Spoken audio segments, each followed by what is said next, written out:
In our smartphone, we have a wide variety of applications. It is inevitable to download them according to our needs, but there are some that are installed and are not always used, and they remain in the system consuming space, but they cannot be uninstalled.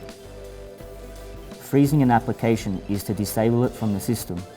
It is not about eliminating it, because if at any time you want to use it again, you only have to unfreeze it or enable it. It will not appear in the application drawer, and it will not start automatically in the background. There are many advantages of freezing an application, especially because it reduces drastically the consumption, as it does not occupy storage space. It gains RAM memory. It also works for the applications that come installed from the factory that cannot be completely eliminated due to its importance for the stability of the system. To freeze an application, in Android it can be done manually. Enter the settings of your cell phone, option applications, and press the disable button. The application will remain in the device.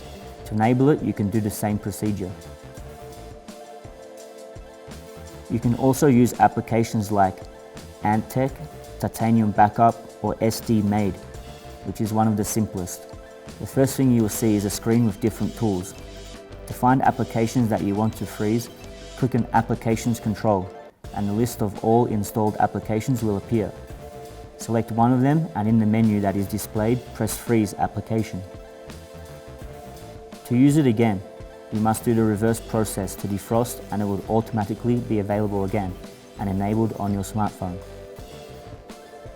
If the application does not have the option to disable or use an old version of Android, you'll have to root your mobile or use an application of the above mentioned.